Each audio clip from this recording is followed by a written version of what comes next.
देखो लैंग्वेज में जो है सबसे बड़ी चीज अपने लोग जो है सबसे बड़ा, फिर उससे छोटा, फिर उससे छोटा, फिर उससे छोटा, इस क्रम में पढ़ेंगे। तो भाषा में सबसे बड़ी चीज आपकी होती है, आप उसको एज ए पैसेज बोल सकते हो, आज आप उसको पैराग्राफ बोल सकते हो, आप उसको ऐसे बोल सकते हो। तो वो सबसे बड़ी चीज होती है। तो सबसे बड़ी चीज उसी को अपने लोग जो है टेक्निकल लैंग्वेज में पैसेज न बोल के यहाँ इसको डिस्कोर्स बोला जाता है। ठीक। डिस्कोर्स से छोटी चीज डिस्कोर्स है, जो आप ये पैसे समझ लेना, आप इसको एक जो है ऐसे समझ लेना, आप इसको एज एक पैराग्राफ समझ लेना।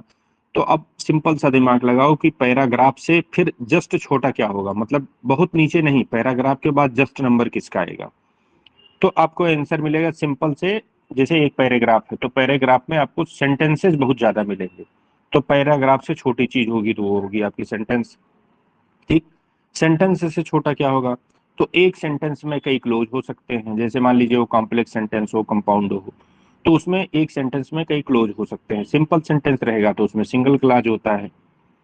तो सेंटेंस से छोटी चीज क्लोज। अब क्लोज से छोटी चीज क्या होती है, क्लोज से छोटी चीज फ्रेज होती है। अब फ्रेज के बारे में कुछ चीजें हम आपको बताना चाहेंगे।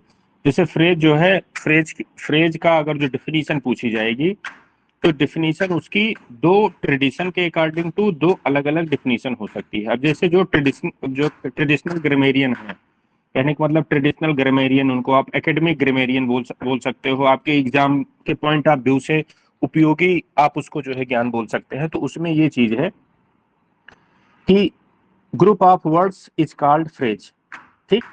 ये तो जो है ट्रेडिशनल ग्रामेरियन की परिभाषा होगी। अगर जो ग्रुप ऑफ फ्रेज है, सॉरी ग्रुप ऑफ वर्ड्स है, वो एक सिंगल पार्ट्स ऑफ स्पीच का काम कर रहा है, दो कंडीशन होनी चाहिए, ग्रुप ऑफ वर्ड्स हो प्लस एक पार्ट्स ऑफ स्पीच का किसी का भी वो काम करे, तो उसको आप फ्रेज बोल सकते हो। ये परिभाषा किसके अकॉर्डिंग टू है, ट्रेडिशनल ग्रामेरियन के अकॉर्डिंग टू है, आपके एकेडमिक ग्रामेरियन के अकॉर्डिंग टू है, या जो परीक्षा में आएगा तो आपको अगर जो ये डिफिनीशन आपको टिक करनी है कि ग्रुप ऑफ वर्ड्स होना चाहिए और प्लस वो एक पार्ट्स ऑफ स्पीच किसी का काम करेगा, ग्रुप ऑफ वर्ड्स पूरा मिलके, उसको आप फ्रेज बोलोगे। अब मॉडर्न ग्रामर में सिंगल वर्ड को भी वो लोग जो है फ्रेज मान लेते हैं, अगर जो वो एक पार्ट्स ऑफ स्पीच का काम कर रहा है। अब जैसे द अगर जो है इसका कोई पार्ट्स ऑफ स्पीच पूछेगा, सॉरी ये पूछेगा कौन सा फ्रेज है, तो आप बताओगे एडजेक्टिव फ्रेज है।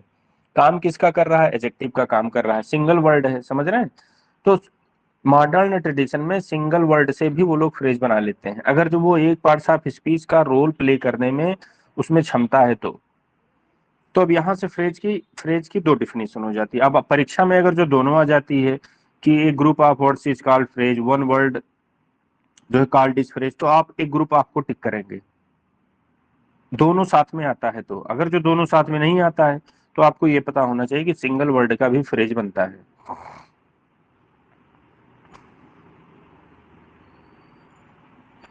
चलो अब इसके बाद जो है आगे देखते हैं। फिर फ्रेज से छोटी चीज क्या होती है, फ्रेज से छोटी चीज आपकी होती है मॉर्फीम। फ्रेज से छोटी चीज आपकी होती है मॉर्फीम।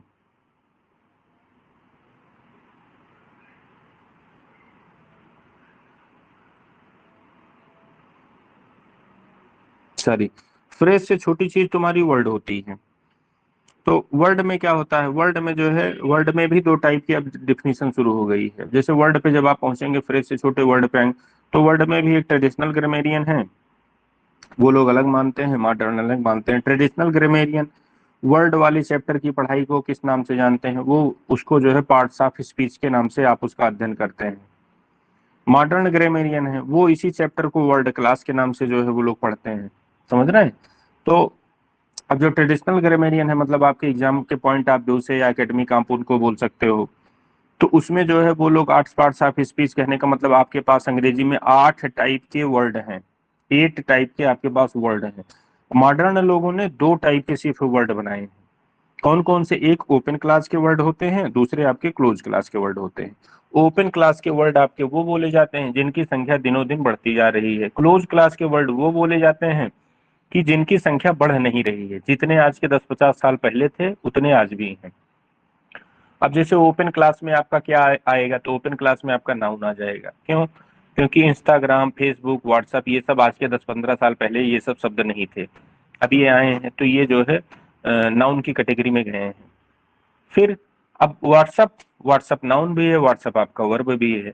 तो आपने देखा कि वर्बों की संख्या भी बढ़ रही है, तो वर्ब भी आपका जो है ओपन क्लास का वर्ड है। जब वर्ब की संख्या बढ़ेगी तो एडवर्ब भी आपके नए नए बनते जाएंगे, तो एडवर्ब भी आपका जो है ओपन क्लास का है। नाउन की संख्या बढ़ेगी तो उसके विशेषण भी आपके बढ़ते जाएंगे, तो एडजेक्टिव भी आपका ओपन क्लास का वर्ड है। और इसके अलावा जितने बचे हैं वो सब आपके क्लोज क्लास के चले जाएंगे। समझ रहे हैं? अच्छा, क्लोज क्लास ओपन क्लास ये बांटने का मतलब मकसद क्या था? तो मकसद ये था कि जो क्लोज क्लास के आपके वर्ड होते हैं, जैसे प्रीपोजिशन, जैसे आपके कंजंक्शन, डिटर्मिनर, समझ रहे हैं, इनको जो है, इनको ये लैंडमार्क का काम करते हैं। आप इन्हीं को देख करके सेंटेंस में आप भविष्यवाणी करते हो कि जैसे कहीं तुमको डिटर्मिनर मिला तो उसके जो है आप आगे दाहिनी तरफ जो रहेगा तो बताओगे हाँ ये नाउन है। प्रीपोजिशन मिला तो उसके आगे आप बताओगे पक्का ये नाउन है। समझ रहे हैं? कंजंक्शन, अगर जो कोऑर्डिनेटिंग कंजंक्शन मिला तो तुरंत आप अनुमान लगा लेते हो कि इसके पहले जो आया, जो वर्ड क्लास आया होगा वही इसके बाद भी आएगा। अगर जो कोऑर्डिनेटिंग कंजंक्शन के पहले एक पक्ष आपका जो है नाउन है तो दूसरा पक्ष भी आपका नाउन ही रहेगा। समझ रहे हैं? तो कोऑर्डिनेटिंग कंजंक्शन आपके, ये भी आपके जो है क्लोज क्लास के वर्ड है। तो ये सब निर्धारक होते हैं, ये निर्धारित करते हैं। तो ये हो गया आपका जो है एंशियंट और जो है मॉडर्न, एंशियंट नहीं, उसको ट्रेडिशनल मॉडर्न डिवीजन आप इसको बोल सकते हो। अच्छा, वर्ड से छोटी चीज क्या आती है? वर्ड से छोटी चीज तुम्हारी आ जाती है, उसके बाद आपकी आ जाती है मॉर्फीम। मॉर्फीम के बाद आपकी क्या चीज आ जाती है? मॉर्फीम से छोटी चीज आती है फनीम। अब ये देखो, ये देखो मॉर्फीम। मॉर्फीम भी आपकी कई टाइप की होती है, समझ रहे हैं? एक होता है फ्री मॉर्फीम, एक होता है बाउंड मॉर्फीम। फ्री मॉर्फीम किसको बोलते हैं? फ्री मॉर्फीम उसको बोलते हैं, पहले आप ये समझ लो मॉर्फीम होती क्या है। अब जैसे एक वर्ड इसमें हम लेते हैं, कौन सा, ये शब्द लेते हैं ब्यूटीफुल। तो ब्यूटीफुल के आप मॉर्फीम, कहने का मतलब शब्द का वो मीनिंगफुल डिवीजन होता है कि कहने का मतलब आप कोई जैसे शब्द है आप उसका डिवीजन कर दो। अगर जो डिवीजन वहां पॉसिबल है तो मीनिंग के आधार पे आप उसके एक डिवीजन या दो डिवीजन कर सकते हैं। तो वर्ड के जितने डिवीजन मीनिंगफुल हो जाते हैं उतनी मॉर्फीम हो जाती है। जैसे ब्यूटीफुल, तो इसमें दो डिवीजन हो जाएगा और दोनों की अलग अलग मीनिंग हो जाएगी। जैसे ब्यूटी का मतलब सुंदरता, और फल का मतलब ये जो कहने का मतलब आपका ये सफिक्स है, ये बाद में ये जुड़ा है। हालांकि फल का कोई एग्जैक्ट मीनिंग नहीं निकल रही है, ये ब्यूटी के साथ जुड़ने के साथ तब मीनिंगफुल होता है। लेकिन अब यहाँ डेकोरम क्या है कि इसको भी एक मीनिंगफुल आप जो है यूनिट मानेंगे और ब्यूटी को भी एक मीनिंगफुल यूनिट मानेंगे। अब आपसे पूछा जाएगा इस ब्यूटीफुल में कितने मॉर्फिम यूज हुए हैं, तो आप बोलेंगे दो, एक ब्यूटी है दूसरा आपका फल है। ठीक। अब आप नॉर्मली ये दिमाग लगाओ कि ब्यूटी की मीनिंग आप बता सकते हो कि फल की मीनिंग बता सकते हैं? तो ओबियसली आप ब्यूटी की मीनिंग बताएंगे, ब्यूटी मतलब सुंदरता, और फल का मतलब इसकी कोई एग्जैक्ट मीनिंग नहीं निकल रही है। तो जिसकी एग्जैक्ट मीनिंग निकल जाए वो होती है फ्री मॉर्फीम, जिसकी एग्जैक्ट मीनिंग निकल पाए वो होती है आपकी बाउंड मॉर्फीम। समझ रहे हैं? तो ये फ्री मॉर्फीम है, ये आपका बाउंड मॉर्फीम है। फिर इनके और फर्दर जो है डिवीजन शुरू हो जाते हैं, जैसे derivational bound morpheme. Bound morpheme में भी कई टाइप के हो जाते हैं, मतलब कुछ ऐसी जो है मॉर्फीम्स होती हैं जो आपके जो है नए वर्ड का क्रिएशन कर देती हैं। जैसे एडवाइस, एक मिनट इसको रुकिए साफ कर देते हैं। वॉइस की क्लियरिटी, पिक्चर की क्लियरिटी आप लोगों के पास है? इसमें कोई प्रॉब्लम हो तो आप बोलना। अब देखो, अब जैसे यहाँ पे एडवाइस, एडवाइस आपका ये ना वर्ब है। अब फिर इससे हमने क्या नया शब्द बनाया? Advice, CE। समझ रहे हैं? तो इसमें आपने जो नई चीज जोड़ी है उससे आपके नए शब्द बन गए। अब आपने यहाँ किया क्या? आपने एक नया जो है मार्फीम इसके साथ ऐड किया और ये नई चीज, नया शब्द आपके सामने क्रिएशन इसका हो गया। वर्ब से तुमने नाउन बना दिया। अब डेरिवेशनल बाउंड मॉर्फीम किस टाइप के होते हैं? डेरिवेशनल बाउंड मॉर्फीम नए वर्डों का क्रिएशन करते हैं और ये नए वर्ड को ड्राइव करते हैं। अब जैसे ये क्या हो गया, अब इसका इसका भी नाम पड़ता है, बाउंड मॉर्फीम के आधार पर भी शब्दों का नामकरण होता है। अब नामकरण कैसे होता है? जैसे एडवाइस, ये क्या है? वर्ब है। अब ये एडवाइस ये आपका नाउन है। अब इसका नाम हमको जो है इस मॉर्फीम के कैटेगरी में रखना होगा, तो हम सबसे पहले क्या करेंगे, हम लिखेंगे डी। मतलब ये वर्ड जो है आपका कहाँ से आया है? ये ड्राइव हुआ है। कहाँ से ड्राइव हुआ है? वर्ब से ड्राइव हुआ है। तो यहाँ लिखो वर्बल, डी वर्बल। बना क्या है, नाउन, तो यहाँ बोलो डी वर्बल नाउन।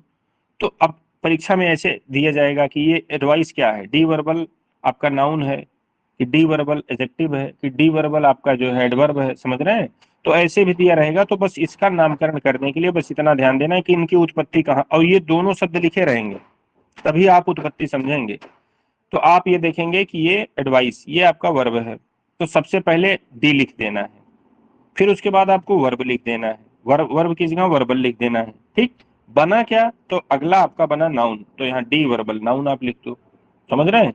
अगर जो बाई द वे मान लो ये एडजेक्टिव बन जाता, ये एडवाइस जो आपका है, एक मिनट रुकिए कुछ साफ कर दूं।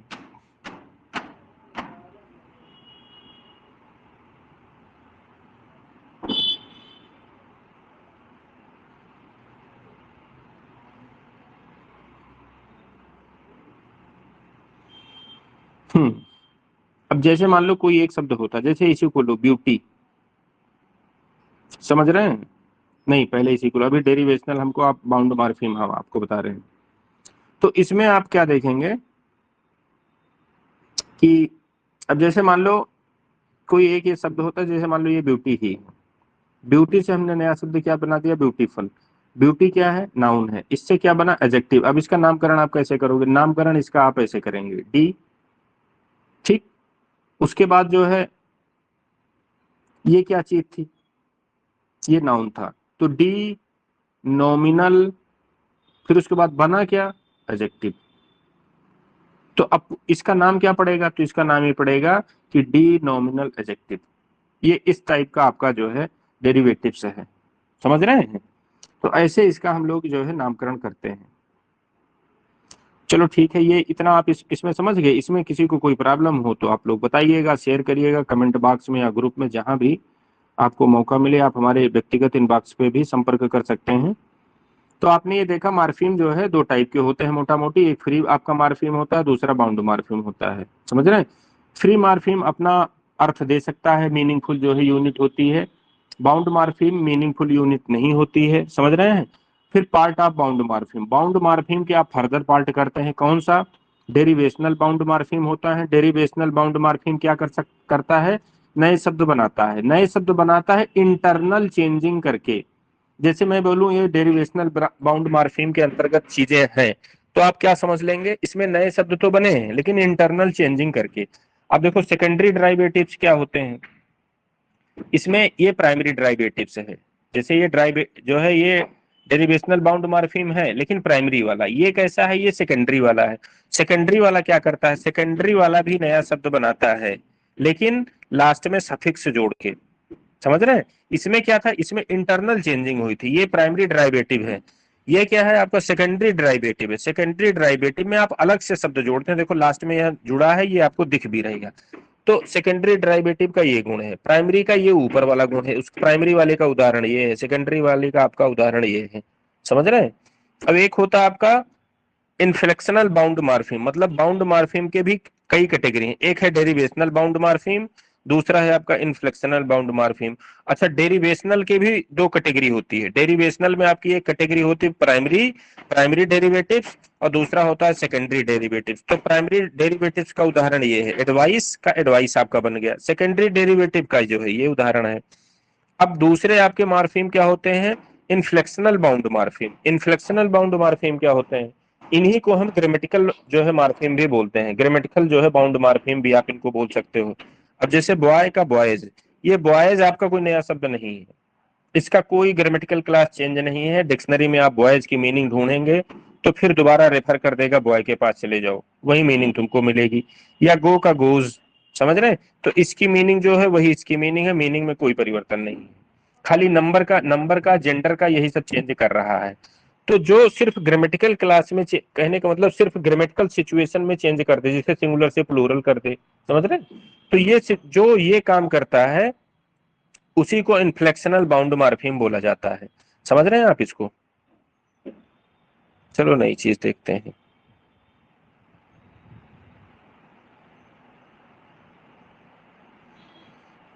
एक मिनट रुक जाइएगा, जरा इसको साफ कर दें। अब ये फर्स्ट डे की क्लास है इसलिए हम इसमें ज्यादा आपका नहीं बनाएंगे। फिर मार्फीम से छोटी चीज तुम्हारी क्या आ जाएगी, मार्फीम से छोटी चीज तुम्हारी आ जाएगी फनीम।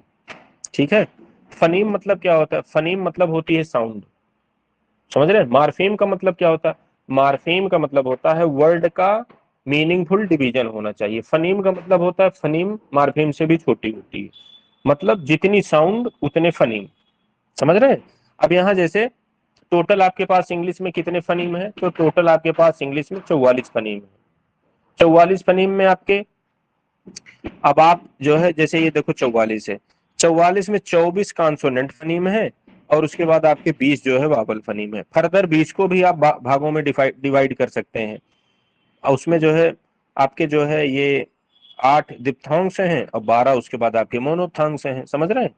ये पार्ट्स ऑफ वावेल, कहने का मतलब आप ये जो हम इसको आपको फनीम बता रहे हैं, वावेल वाले फनीम के ये दो कैटेगरी आप कर सकते हैं, 12 और 8 के कैटेगरी में। जो 12 है उसको मोनोप्थांश बोलते हैं, जो 8 है उसको दिप्थांश बोलते हैं, समझ रहे हैं। 12 8 जोड़ोगे 20 आएगा।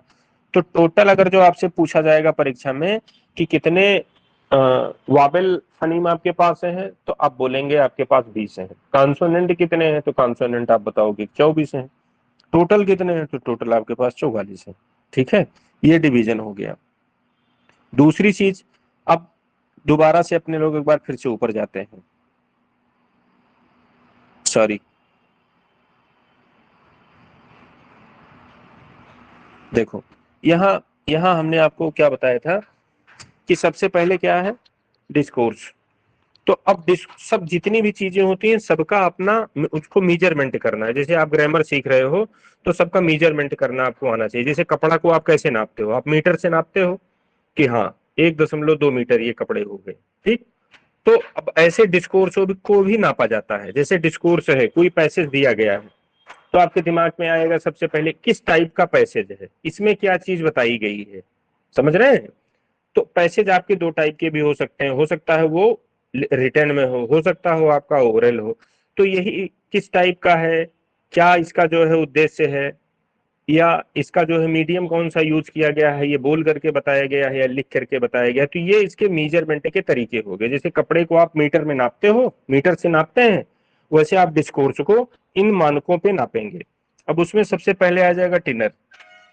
टिनर क्या चीज होती है, टिनर तुमको ये बताता है कि ये जो डिस्कोर्स है, ये जो आपका पैसेज है, ये ये फॉर्मल तरीके का है कि इनफॉर्मल तरीके का है, ठीक है।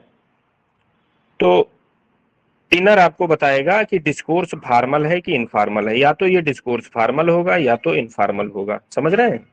अब फिर उसके बाद आपको दूसरी चीज और क्या देखनी है, डिस्कोर्स में मोड देखना है। मोड क्या चीज होती, मोड का मतलब मीडियम। ये डिस्कोर्स किस टाइप का है, ये आपको कॉपी में लिखा हुआ या ऐसे जो है लिखा हुआ मिल रहा है, या आप किसी टीवी डिबेट में ओरल सुन रहे हैं। तो वही दो चीज हो गया, जैसे स्पोकन रिटन। पैसेज आपका स्पोकन भी हो सकता है, पैसेज आपका रिटन, कहने का मतलब रिटन भी हो सकता है। चाहे आप जैसे टीवी डिबेट सुनते हैं तो वो स्पोकन का उदाहरण हो गया। रिटन, जैसे ये रिटन आपको टेक्स्ट मिलते हैं बुक बुक में, आप लोग देखा होगा, ये इस टाइप का होता है। फिर तीसरी चीज आप डिस्कोर्स में क्या देखते हो, डिस्कोर्स में तीसरी चीज आप देखते हो डोमेन। डोमेन ये चीज बताती है कि ये पैसेज आपका किस एरिया से है। किस एरिया का मतलब, जैसे पैसेज पढ़ो तो तुमको पता चल जाए, अच्छा ये टूर के बारे में बता रहा है तो उसका डोमेन टूर हो गया। मेडिकल के बारे में बता रहा है तो उसका डोमेन मेडिकल हो गया, समझ रहे। एजुकेशन के बारे में बता रहा है तो उसका जो है एजुकेशन हो जा, मतलब उसका डोमेन एजुकेशन हो जाएगा। अब जैसे हम आप लैंग्वेज पे चर्चा कर रहे हैं, ठीक, हमारी आपकी कोई डिबेट बाहर बैठा सुन रहा है, जैसे हम आप क्लास में चर्चा कर रहे हैं, तो इसको जो है कोई बाहरी आदमी सुन रहा है तो वो सोचेगा किस किस पे ये लोग यार चर्चा कर रहे हैं, क्या बात कर रहे हैं, मतलब इनका मकसद क्या है। तो वो भी इसी मानकों पे नापेगा। सबसे पहले वो टिनर देखेगा, टिनर क्या है, फॉर्मल है इनफॉर्मल। तो हमारा आपका वे फॉर्मल है, ठीक, हम आप फॉर्मल तरीके से कर रहे हैं, गुरु शिष्य का संबंध है। मोड, ये हम आप किस मोड से कर रहे हैं, तो हम आप ये जो है स्पोकन मोड से भी कर रहे हैं, समझ रहे हैं। दूसरा डोमेन हमारा आपका क्या है, तो डोमेन अगर जो कोई देखेगा तो कहेगा अच्छा ये देखो सेंटेंस है, ये क्लोज है, ये फ्रेज है, तो बोलेगा अच्छा किसी लैंग्वेज पे ये लोग चर्चा कर रहे हैं। समझ में आ गई बात। तो ये डिस्कोर्स को, पैसेज को मापने के, उसको जो है मतलब वो नापने की ये इतने आपके तरीके दिए गए। तीन तरीका है, टिनर है, मोड है, डोमेन है। डोमेन आपका एरिया बताता है, मोड आपका मोड का मतलब माध्यम, मीडियम, उसको ऐसे समझ लो, मोड बराबर मीडियम। किस मीडियम का? स्पोकन है, रिटन है। टिनर है तो टिनर ये आपका बताएगा, फॉर्मल, इनफॉर्मल, समझ रहे हैं, ये चीजें होती हैं। अब फिर इससे छोटी चीज आती है सेंटेंस। तो जैसे तुमने डिस्कोर्स को नापा वैसे सेंटेंस को नापते हो, तो सेंटेंस को नापते हो तो सेंटेंस तुम्हारे 3 टाइप के हैं। एक सिंपल हो सकता है, कंपाउंड हो सकता है, कॉम्प्लेक्स हो सकता है, समझ रहे हैं। तो कोई सेंटेंस देखेगा, जैसे आपने टिनर वो डिस्कोर्स को देखा तो डिस्कोर्स को आपने बताया अच्छा इसमें 3 चीज देख लेते हैं।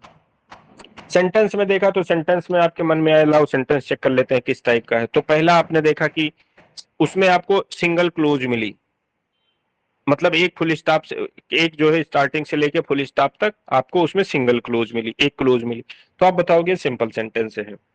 जहां से शुरुआत हुई जहां फुल स्टॉप आया, फिर आपने बोला कि अच्छा इसमें 3 क्लोज यूज हुए हैं। अब 3 क्लोज यूज हुए, अब या तो वो कंपाउंड होगा या तो कॉम्प्लेक्स होगा, समझ रहे हैं। अब वो अगर जो कोऑर्डिनेटिंग कंजंक्शन से जो है तीनों क्लोजेस जुड़े हैं, तो आप ये कहेंगे कि ये जो है कंपाउंड सेंटेंस है। वो तीनों क्लोज जो सबऑर्डिनेटिंग कंजंक्शन से जुड़े हैं तो आप उनको बोलेंगे कि कॉम्प्लेक्स सेंटेंस है। तो क्लोज जोड़ना, ठीक, अगर जो 2-3 क्लोज आपने जोड़े, अब वो आपका या तो कंपाउंड बनेगा या तो कॉम्प्लेक्स बनेगा। अब तुम्हारे सामने समस्या खड़ी होगी कि वो कॉम्प्लेक्स है कि कंपाउंड। तो इसके लिए कौन निर्धारक है? तो कंजंक्शन से निर्धारक है। तो कंजंक्शन से क्लोज क्लास के वर्ड है, लिमिटेड है, वो आप उसको रट लो कि कोऑर्डिनेटिंग कंजंक्शन ये है, सबऑर्डिनेटिंग कंजंक्शन ये है, समझ रहे हैं। और कंजंक्शन की कुछ फॉर्म में हमने मतलब एक पूरी लिस्ट एक बना रखी है, उसमें आप जो है सिर्फ कुछ करते रहो, 4 बार 5 बार करो, सारे कंजंक्शन तुमको रट जाएंगे कि ये जो है कोऑर्डिनेटिंग का है, ये सबऑर्डिनेटिंग का है। अब जैसे कुछ कंजंक्शंस हैं जो दोनों में यूज हो सकते हैं, जैसे व्हाइल, ये कोऑर्डिनेटिंग कंजंक्शन भी है, सबऑर्डिनेटिंग कंजंक्शन भी है। व्हाइल से जब तुमको व्हेन का सेंस मिले तो सबऑर्डिनेटिंग हो जाता है। व्हाइल का सेंस जब तुम्हारा व्हेयर एज का निकलता है तो वो जो है कोऑर्डिनेटिंग कंजंक्शन का काम करता है। तो कुछ ऐसे इसके अलावा भी एक दो और हैं कि जो दोनों में इधर उधर जो है वो भगते हैं। अब जैसे व्हेयर एज तुमको दोनों में मिलेगा, आपको जो है कोऑर्डिनेटिंग कंजंक्शन में भी मिलेगा, सबऑर्डिनेटिंग में भी मिलेगा, लेकिन ज्यादातर व्हेयर एज का यूज सबऑर्डिनेटिंग कंजंक्शन में ही होता है, समझ रहे हैं। तो ये चीज होती है। दूसरी चीज, अब इसके बाद क्लोज शुरू हो जाती है। जैसे सेंटेंस को आपने 3 तरीकों से नापा, डिस्कोर्स को आपने 3 तरीकों से नापा, तो ऐसे कोई क्लोज दिया गया है तो उसमें ये 5 चीज आप ढूंढते हो। जो यहाँ 5 चीज दी गई है, 5 चीज क्या है? उसमें आप सब्जेक्ट ढूंढोगे, फिर प्रेडिकेटर आप उसमें ढूंढेंगे, प्रेडिकेटर, समझ रहे हैं। फिर उसमें आप ऑब्जेक्ट देखते हो, फिर कंप्लीमेंट देखते हो, फिर एडवर्बियल देखते हो। ये 5 चीज आप देखते हैं उसमें। और प्रेडिकेटर और प्रेडिकेट में अंतर होता है। प्रेडिकेटर वो चीज होती है कि जो सिर्फ वर्ब फ्रेज को ही बताता है, उसको बोलते हैं प्रेडिकेटर। और प्रेडिकेट का मतलब सब्जेक्ट, अगर सब्जेक्ट को निकाल दो जितना पोर्शन बचेगा वो उसमें वर्ब भी आ जाएगी, उसमें तुम्हारा जो है एडवर्ब भी आ सकता है, कंप्लीमेंट भी उसमें हो सकता है, समझ रहे हैं, ऑब्जेक्ट भी उसमें हो सकता है। पूरा सब्जेक्ट छोड़ के बाकी वर्ब से लेके और उसके पूरा फुल स्टॉप तक या क्वेश्चन मार्क तक, वो पूरा तुम्हारा जो है प्रेडिकेटर, वो सॉरी प्रेडिकेट का पार्ट होगा, प्रेडिकेट। और प्रेडिकेटर, तो प्रेडिकेटर सिर्फ वर्ब फ्रेज को हम प्रेडिकेटर बोलते हैं। बात समझ में आ गई सबको? अब देखो क्लोज, क्लोज को तो आप इन 5 मानकों पे नापेंगे। उसमें सब्जेक्ट ढूंढना पड़ेगा, प्रेडिकेटर आपको ढूंढना पड़ेगा, फिर ऑब्जेक्ट है कि नहीं है, कंप्लीमेंट है कि नहीं है, एडवर्बियल है कि नहीं है। ये 5 इसके मानक हो गए। फिर क्लोज भी आपके 3 टाइप के, आपके क्लोज भी जो है 2 टाइप के होते हैं। एक प्रिंसिपल क्लोज होता है जिसको मेन क्लोज हम बोलते हैं, और उसके बाद एक सबऑर्डिनेट क्लोज बोलते हैं, समझ रहे हैं। और सबऑर्डिनेट क्लोज आप पहचानोगे कैसे? तो सबऑर्डिनेट क्लोज की शुरुआत ही सबऑर्डिनेटिंग कंजंक्शन से होती है। सबसे सबऑर्डिनेटिंग कंजंक्शन लिखा है और उसके बाद जो आपको क्लोज मिलेगा वो तुम्हारा सबऑर्डिनेट क्लोज हो जाएगा। तो अब सबऑर्डिनेट क्लोज को के भी कई पार्ट होते हैं, जैसे noun close, adjective close, adverb close, समझ रहे हैं। मेन क्लॉज के फर्दर डिवीजन नहीं होते हैं और सबऑर्डिनेट क्लोज के फर्दर डिवीजन होते हैं। और जो आपका कंपाउंड सेंटेंस होता है, कंपाउंड सेंटेंस में जितने भी क्लोज यूज होते हैं वो सब मेन क्लोज माने जाते हैं, समझ रहे हैं। अब जैसे आपने कोऑर्डिनेटिंग सारे कंजंक्शन याद कर लिए, जैसे एंड है, बट है, ये सब, इनसे लगा के कोई 2-3 क्लोज जोड़ दिए गए। अब इसमें आपसे पूछा गया, एक सेंटेंस हमने निर्माण कर दिया 3 क्लोज का, हमने आपसे पूछा कि अच्छा बताओ ये जो बीच वाला क्लोज है ये किस टाइप का है, तो आप देखा अच्छा एंड लगा है इसमें, अच्छा बट लगा है, तो आप सीधे बोलोगे कि इसमें ये मेन क्लोज है, जितने भी उसमें क्लास रहेंगे सब मेन रहेंगे। अब उसमें आपने कहीं इफ लगा देखा, मान लो 3 क्लोज हमने इफ से जोड़ दिया, एक इफ से जोड़ दिया आगे और हमने किसी दूसरे सबऑर्डिनेटिंग कंजंक्शन से जोड़ दिया, तो आप देखोगे अच्छा ये सबऑर्डिनेटिंग कंजंक्शन से इन्होंने जोड़ा है, तो आपको लगेगा ये कॉम्प्लेक्स सेंटेंस तुरंत बन गया। समझ रहे हैं? और अब ये सबऑर्डिनेटिंग कंजंक्शंस फर्दर 3 टाइप का काम करते हैं। जैसे ये फर्दर 3 टाइप का काम करेंगे, 3 टाइप का क्या काम करेंगे, या तो नाउन का काम करेंगे, या तो एडजेक्टिव का काम करेंगे, या तो एडवर्ब का काम करेंगे। समझ रहे हैं? ये चीज हो गई। अब आ जाओ फ्रेज। फ्रेज में हमको क्या देखना पड़ता है, जैसे डिस्कोर्स में आपने 3 चीजें देखी, आपने टेनर देखा, मोड देखा, डोमेन देखा, ठीक। सेंटेंस में आपने क्या देखा, सेंटेंस में आपने देखा कि सिंपल है कि कंपाउंड है कि कॉम्प्लेक्स है। क्लोज में आपने क्या देखा,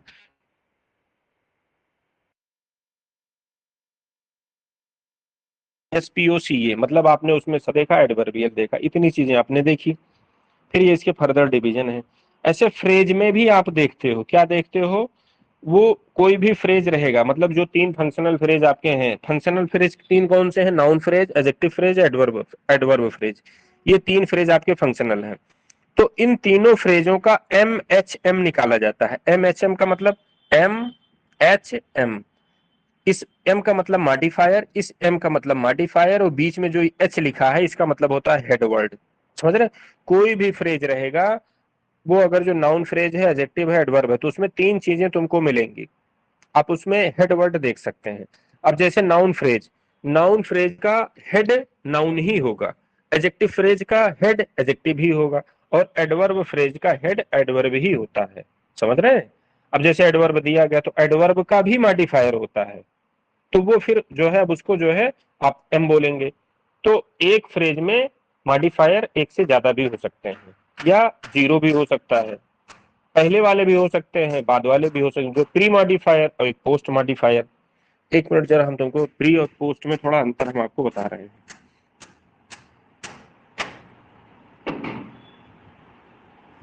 एक मिनट इसको जरा साफ कर देते हैं।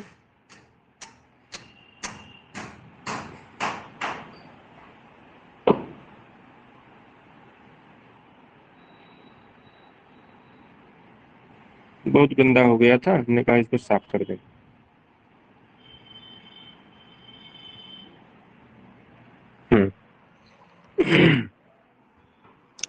जैसे एक सेंटेंस में लिख रहा हूं,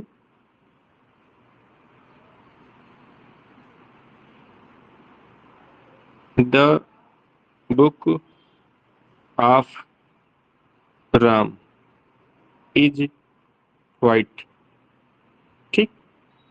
अब हमको पता चला ये वर्ब है, ठीक। वर्ब के पहले जो ये वाला पूरा पोर्शन है, वर्ब के पहले जो चीज रहती है वो सब्जेक्ट होती है, तो पता चला ये यस है। यस बनने की क्षमता, सब्जेक्ट बनने की क्षमता किसमें होती है, सिर्फ नाउन फ्रेज में होती है, ये फिक्स है, पहले से फिक्स है।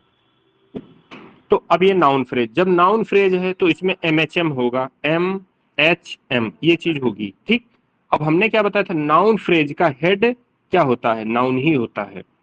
तो अब इसमें हेड आपका बुक है, सॉरी, इसमें आपका हेड बुक है। हमको कैसे पता चला हेड बुक है, देखो नाउन फ्रेज में पहली चीज जो नाउन होगा वो सब्जेक्टिव केस का होगा। हेड बनने के लिए सब्जेक्ट, अगर सब्जेक्टिव वो नाउन फ्रेज सब्जेक्ट का है तो उसमें कहने का मतलब वो आप ऐसा जो है वो नाउन ढूंढो कि जिसका केस सब्जेक्टिव हो। अब ये देखो प्रीपोजिशन यहाँ मिल गया, प्रीपोजिशन के बाद जो ये नाउन आया इसका केस ऑब्जेक्टिव केस हो गया, तो अब ये हेड नहीं बनेगा, हेड बनेगा ये। अच्छा दूसरी चीज आप मीनिंग के आधार पे भी निकाल सकते हैं कि चर्चा किसके बारे में हो रही है। बताओ राम की चर्चा हो रही है कि बुक की चर्चा हो रही है, तो ओबियसली आप बताओगे बुक की चर्चा हो रही है, तो जिसकी चर्चा हो वही हेड हो गया, तो ये हो गया हेड। जब आप हेड निकाल लिए तो हेड के पहले जो ये है ये यम हो गया, इसके बाद ये आप से लेके राम तक ये भी आपका जो है यम हो गया, ये भी मॉडिफायर है। समझ रहे हैं? ये बुक की विशेषता जो है बाद में आके बता रहा है, ये बुक की विशेषता पहले आके बता रहा है, तो इसी को बोलते हैं एम एच एम, ठीक। अब ये यम जीरो भी हो सकता है, अगर ये बुक्स होता प्लूरल, तो ये यहाँ कोई आर्टिकल ना लगता, तो ये यम स्टार्टिंग वाला प्री मॉडिफायर जीरो हो जाता, पोस्ट मॉडिफायर भी जीरो हो सकते हैं, समझ रहे हैं? पोस्ट मॉडिफायर भी आपके जीरो हो सकते हैं। जैसे इसको देखो, जैसे एक सेंटेंस में लिख रहा हूं, राम इज अ बॉय, ये वर्ब हो गया तुम्हारा, ये तुम्हारा हो गया सब्जेक्ट एनपी नाउन फ्रेज। ठीक, नाउन फ्रेज में अब बताओ हेड क्या है, यम क्या है, फिर दोबारा यम क्या है, तो पता चला चर्चा किसके बारे में हो रही, तो पता चला इन्हीं के बारे में, वन वर्ड का है, तो जाहिर सी बात है ये हेड बन गया। अब इसका कोई मॉडिफायर नहीं है, तो यहाँ ये जीरो, ये जीरो, सिर्फ इसमें क्या है, यच है, समझ रहे हैं? अब जैसे ये लिंकिंग वर्ब है, तो लिंकिंग वर्ब के बाद आपको भी पता है कि इधर जो आएगा वो या तो नाउन होगा या तो एडजेक्टिव होगा। अब ये इधर जो है नाउन हमको पता चला, अब वाई ये नाउन हो गया, काम किसका कर रहा है, ये भी एनपी का काम कर रहा है, नाउन फ्रेज का। अब इसका एमएचएम निकालो, तो ये तो हो गया एच, हेड, नाउन है, हेड बन गया। अब इसमें प्री मॉडिफायर है, तो एच लिखा, फिर इसके पहले आपने एम लिख दिया, तो इसमें सिर्फ क्या है, एम एच, एम एच, आगे एम नहीं है, ये एम आगे वाला जीरो है। तो एडजेक्टिव फ्रेज और आपका जो है नाउन फ्रेज और एडवर्ब फ्रेज, इनमें एमएचएम देखा जाता है, और बाकी जितने फ्रेज हैं उनमें एमएचएम नहीं देखा जाता है।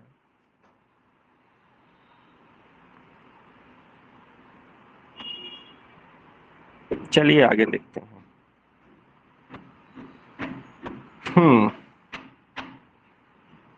अच्छा, अब यहां देखना, अब जैसे नाउन फ्रेज एनपी का मतलब नाउन फ्रेज, एडीजेपी का मतलब एडजेक्टिव फ्रेज, एडीवीपी का मतलब एडवर्ब फ्रेज, और वीपी का मतलब वर्ब फ्रेज। तो फंक्शनल फ्रेज यही तीन है, समझ रहे हैं? बाकी ये जो नीचे हैं ये फंक्शनल, जैसे ये वीपी, ये भी जो ये फंक्शनल फ्रेज नहीं है, ये फंक्शन नहीं करता, इसको फंक्शन करना होगा तो ये आके कहीं न कहीं ऊपर वाले में ही फंक्शन करता है, कुछ ऐसी सिचुएशन बन जाती है। तो वीपी भी कभी कभी आके ऊपर वाले में ही या तो नाउन का काम करेगा, या तो जो है एडजेक्टिव का काम करेगा, या तो जो है एडवर्ब का काम करेगा। वीपी जब आपको finite clause, non finite clause, या finite phrase, non finite phrase जब पढ़ाएंगे, तो उसमें ये चीज आप समझोगे कि बीपी किस कंडीशन में नाउन फ्रेज का काम करता है। जैसे सीइंग, इज, बिलीविंग।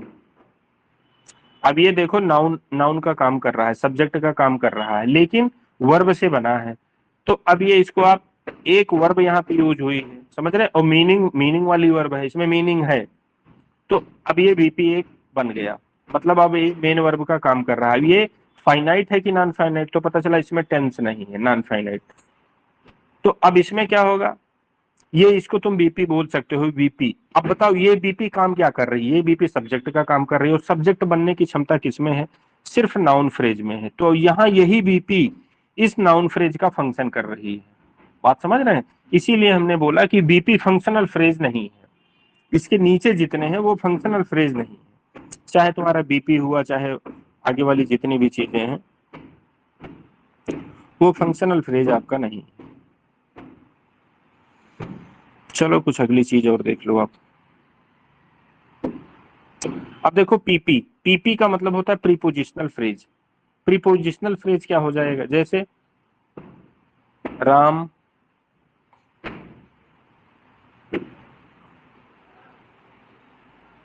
अब जैसे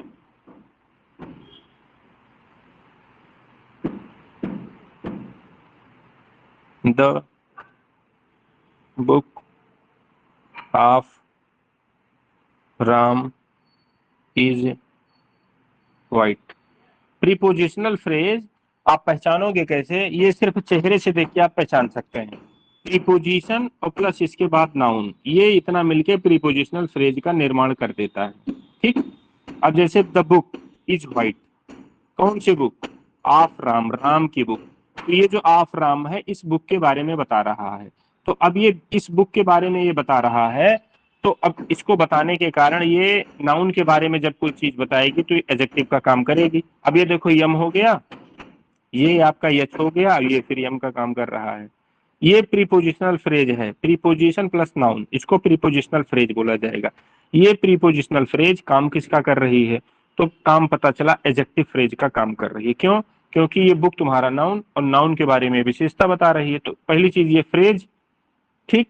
और फ्रेज काम क्या कर रही है, नाउन का काम, वो सॉरी एडजेक्टिव का काम कर रही है। किस टाइप की फ्रेज है, तो आप बोलोगे प्रीपोजिशनल फ्रेज है। आपने पहचाना कैसे, तो देखो ऑफ लगा है प्रीपोजिशन और उसके बाद नाउन लगा है, समझ रहे हैं।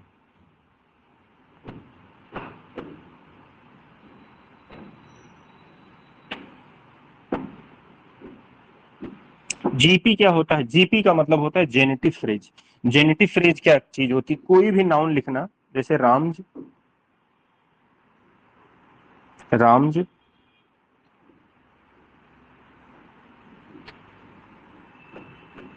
रामज कार इज वाइट, ठीक। नाउन में यस लग गया तो ये जीपी हो गया, जेनेटिव फ्रेज का काम करेगा, समझ रहे हैं। अब ये जेनेटिव फ्रेज तुम्हारा हो गया।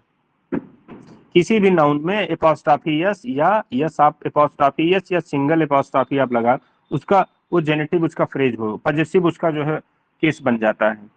तो अब यहाँ पे आप क्या क्या करेंगे, देखो कार इज व्हाइट, कार सफेद है, किसकी कार, तो पता चला राम्स कार, कार पे पोजीशन किसका है, राम का है, समझ रहे हैं।